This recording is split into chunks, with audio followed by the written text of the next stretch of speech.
Karthigai Deepam serial April 16 இன்னைக்கான எபிசோடில் என்ன நடக்கலாம் அப்படிங்கிறத ரிவ்யூவாக பார்க்கலாங்க. ஃபால்ட்டாக இருக்கிற மிஷின் ஓடுற சவுண்டு கேட்டதுமே ஆனந்த் அருண் 2 பேரும் வெளியே வந்து பார்க்குறாங்க. அதுக்கப்புறம் அந்த மெக்கானிக்கு கால் பண்ணி, நான் தான் அவ்வளோ தடவை சொன்னேன்ல மிஷினை ரெடி பண்ண வேணான்னு, அப்புறம் எதுக்காக வந்து ரெடி பண்ணீங்க அப்படின்னு ஆனந்த் கேட்கவும், சார் நீங்கள் சொன்னதுக்கப்புறம் எப்படி சார் நான் அங்கே வருவேன், நான் வரவே இல்லை. அது மட்டும் இல்லாமல் அந்த மிஷினை ரெடி பண்ண தெரிஞ்சவங்க 2 பேர் தான், ஒன்று நான், இன்னொன்று என் ஃப்ரெண்டு.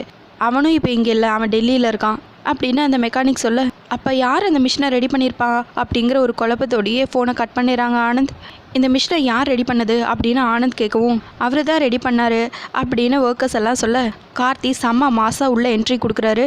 கார்த்தி, உனக்கு எப்படி இந்த மிஷின் ரெடி பண்ண தெரியும் அப்படின்னு கேட்கவும், எல்லாமே மொபைலில் இருக்குது, ஃபால்ட்டான மிஷினை எப்படி ரெடி பண்ணுறது அப்படிங்கிறத மொபைலில் சர்ச் பண்ணால் வேலை முடிஞ்சது, 5 நிமிஷத்தில் எல்லாத்தையும் ரெடி பண்ணிடலாம் அப்படின்னு கார்த்திக் சொல்லவும், பரவாயில்ல, இருந்தாலும் 2 மணி நேரம் வேலை கெட்டுருச்சு, அதனால 10 லட்ச ரூபா லாஸு. நீ வந்த முதல் நாளே எனக்கு 10 லட்ச ரூபா லாஸு, பரவாயில்ல, அந்த லாஸ்க்கான பொறுப்பை நானே ஏற்றுக்கிறேன் அப்படின்னு ஆனந்த் சொல்ல, சார் நீங்கள் ஏன் சார் அப்படி சொல்கிறீங்க, 2 மணி நேரம் தானே வேலை கெட்டுருச்சு, அந்த லாஸை நாங்களே சரி பண்ணுறோம், ஈவினிங் 2 மணி நேரம் எக்ஸ்ட்ரா ஓட்டி இருந்து வேலை செஞ்சு கொடுக்குறோம் சார் அப்படின்னு ஒர்க்கர்ஸ் எல்லாம் சொல்லவும், ஆனந்த் எதுவுமே பேச முடியாமல் அங்கேருந்து கிளம்பிடுறாங்க. உடனே அருண் கூப்பிட்டு, பாத்தியா அதிர்ஷ்டம் உன் பக்கம் இருக்குன்னு சொன்னேன், ஆனால் அந்த ஆண்டவனும் அதிர்ஷ்டமும் 2 சேர்ந்தும் கார்த்திக் பக்கம்தான் இருக்குது, ஃபர்ஸ்ட் பால்லையே 6 அடிச்சிட்டான் பாத்தியா அப்படின்னு அருண் சொல்ல, பார்க்கலாம் இன்றைக்கி தானே ஃபஸ்ட் டே, போக போக பார்த்துக்கலாங்கிறாங்க ஆனந்த். இன்னொரு பக்கம் ரியாவை கூப்பிட்டு ஐஸ்வர்யா எப்படியெல்லாம் அபிராமியை ஐஸ் வச்சு கவுக்கலாம் அப்படிங்கிறதுக்கு ஐடியா கொடுத்துட்ருக்காங்க. இங்கே பாரு, இப்போ மீனாட்சி வீட்டில் இல்லை, அவள் அவுட் ஹவுஸில் தங்கியிருக்கா, இந்த சந்தர்ப்பத்தை பயன்படுத்திக்கிட்டு அத்தை மனசில் எப்படியாவது இடம் பிடிச்சிரு, ஒன்றுமே இல்லை, ஒரு 4-5 நாள் சாமி ரூமில் விளக்கேற்றி பூஜை பண்ணி அத்தை அப்படின்னு பிரசாதத்தை கொண்டு போய் அத்தை நெத்தியில் வச்சு விட்டேன்னு வச்சுக்கோவேன், அவங்க மனசு அப்படியே மாறிடும், அதுக்கப்புறம் நீ தான் இந்த வீட்டோட மூத்த மருமக அப்படின்னு ஐஸ்வர்யா சொல்லி கொடுக்கவும், ரியா அதே மாதிரி பூஜை ரூமுக்கு போகிறாங்க. இன்னொரு பக்கம் அபிராமி இவ்வளோ நாளாக ரொம்ப முதலாளியாக கம்பெனிக்கு போயிட்டு இருந்த கார்த்தி இப்போது ஒரு ஒர்க்கராக காக்கி சட்டையை போட்டுட்டு கம்பெனிக்கு போயிருக்கானே அப்படிங்கிற ஒரு கவலையோடு அபிராமி உட்காந்து ஃபீல் பண்ணிகிட்ருக்காங்க. பூஜை ரூமில் போய் ரியா பார்க்குறாங்க, எல்லாமே ரெடியாக இருக்கும், நம்ம விளக்கு மட்டும் ஏற்றினா போதும், எல்லாமே ரெடியாக இருக்குது அப்படின்னு சொல்லிட்டு கீழே பார்க்குறாங்க. அங்கே பார்த்தா மீனாட்சியோட தாலி கொடி வச்சுருக்கு, அவள் தான் இது வேணான்னு கழட்டி தூக்கி வீசிட்டு போயிட்டாலே, அப்புறம் இதுக்கு இது தூக்கி இங்கே வச்சுருக்காங்க அப்படின்னு தூக்கி வெளியே எறிகிறாங்க. கரெக்டாக அபிராமி வந்து நிற்கிறாங்க. அவங்க கால்கிட்ட அந்த தாலி கொடி வந்து விழுந்துட்டு இருக்கவும் ரியாவும் வெளியே வந்துடுறாங்க.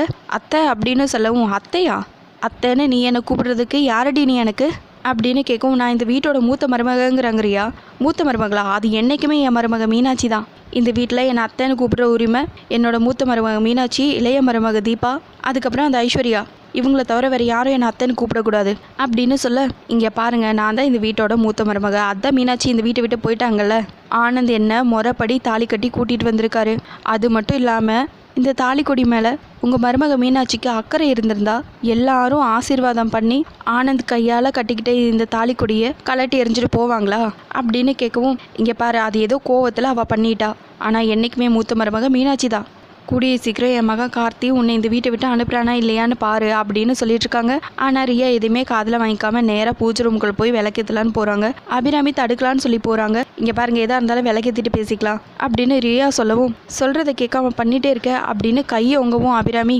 மூத்த மருமக என்னையே கை ஓங்குறீங்களா, நீங்களா ஒரு பெரிய மனுஷியா அப்படின்னு அபிராமியை பிடிச்சி தள்ளி விட்டுறாங்க. ரியா கரெக்டாக தீபா வந்து அபிராமியை பிடிச்சிடறாங்க. என்ன தைரியண்டி உனக்கு அப்படின்னு வேகமாக வந்து ரியா கன்னத்தில் பல்லார்னு ஒரு அறை வைக்கிறாங்க. அதுக்கப்புறம் கையை பிடிச்சி முறுக்கி, இங்கே பாரு, என்றைக்குமே இந்த வீட்டோட மூத்த மருமக மீனாட்சி அக்கா மட்டும்தான், என் புருஷன் விட்ட சவாலில் ஜெயிச்சுட்டு உன்னை இந்த வீட்டை விட்டு ஆனந்த் மாமா வாயாலேயே வெளியே போன்னு சொல்ல வைக்கிறமா இல்லையான்னு பாரு, அதுக்கப்புறம் ஆனந்த் மாமாவே மீனாட்சி அக்கா கழுத்தில் தாலியை கட்டி திரும்பவும் இந்த வீட்டுக்கு கூட்டிகிட்டு வருவாங்க அப்படின்னு தீபா சொல்ல, பார்க்கலாம், அதுக்கு முன்னாடி நான் உன்னை இந்த வீட்டை விட்டு வெளியே அனுப்புறேனா இல்லையான்னு பாரு, எப்படியோ சவாலில் தோற்று நீயும் உன் புருஷனும் இந்த வீட்டை விட்டு வெளியே போக தான் போகிறீங்க அப்படின்னு சொல்லிட்டு ரியா அங்கேருந்து கிளம்பி வந்துடுறாங்க. இது எல்லாத்தையும் ஐஸ்வர்யா வேடிக்கை பார்த்துட்டு இருக்காங்க. இதை நான் உடனே ஆனந்துக்கு கால் பண்ணி சொல்கிறேன் அப்படின்னு ரியா சொல்லவும், இங்கே பாரு, என்ன பண்ணிகிட்ருக்க, இந்த பிரச்சனையை ஆனந்த் கிட்ட சொல்ல வேண்டாம், நீ ஒன்று பண்ணு, உன்னோட சொந்தக்காரங்களையெல்லாம் கூட்டிகிட்டு வந்து உன் கழுத்தில் ஆனந்த் கட்டின தாலிக்கு நியாயத்தை கேளு, வேற எதையுமே பண்ண வேண்டாம் அப்படின்னு ஐஸ்வர்யா சொல்லவும், எனக்கு தான் சொந்தக்காரங்க யாரும் இல்லையேங்கிறாங்க ரியா. சரி, அதுக்கெல்லாம் நான் ஏற்பாடு பண்ணுறேன் அப்படின்னு ஐஸ்வர்யா சொல்லிடுறாங்க. அத்தை, நீங்கள் எதுக்கும் கவலைப்படாதீங்க, திரும்பவும் மீனாட்சி அக்காவை ஆனந்த் மாமா கையால் தாலியை கட்டி என் புருஷன் வீட்டுக்குள்ளே கூட்டிகிட்டு வருவார், அப்படின்னு சொல்லிட்டு போய் திரும்பவும் அந்த தாலிக்குடியை எடுத்துகிட்டு வந்து சாமிக்கிட்ட வச்சு அபிராமிக்கு ஆறுதல் சொல்லிட்டு இருக்காங்க. அதுக்கப்புறம் இந்த விஷயத்தையெல்லாம் போய் நேராக மைதிலி மீனாட்சி 2 பேர்த்துக்கிட்ட சொல்கிறாங்க. அதை கேட்டது அவங்க 2 பேருமே பயங்கரமாக டென்ஷன் ஆயிடுறாங்க. அத்தையை தள்ளி விட்ட அவளை சும்மாவா விட்ட, அவளை அப்படியே கண்டந்தொடமாக வெட்டி போட்டிருக்க வேண்டாங்கிறாங்க மீனாட்சி. அந்த இடத்துல நீயோ நானோ இருந்திருந்தா கண்டிப்பாக அதை தான் பண்ணியிருப்போம். தீபா அந்த மாதிரியெல்லாம் பண்ண மாட்டா, எல்லா பிரச்சனையும் அந்த ரியானால தாங்கிறாங்க மைதிலி. ஆமாம், முதல்ல அவளை இந்த வீட்டை விட்டு துரத்திட்டா எல்லா பிரச்சனையும் தீந்துரும் அப்படின்னு மீனாட்சி சொல்லிட்டு இருக்க. கூடிய சீக்கிரம் அது நடக்கும். கண்டிப்பாக என் புருஷன் இந்த சவாலில் ஜெயிச்சிருவாரு. அதுக்கப்புறம் அந்த ரியாவை இந்த வீட்டை விட்டு அனுப்பிச்சிருவாரு அப்படின்னு தீபா சொல்லிட்டு இருக்காங்க. அதோட எபிசோட முடிச்சிருக்காங்க. உங்களுக்கு இந்த வீடியோ பிடிச்சிருந்தா லைக் அண்ட் சப்ஸ்கிரைப் பண்ணி நம்ம சேனல் சப்போர்ட் பண்ணுங்கள். தேங்க்யூ.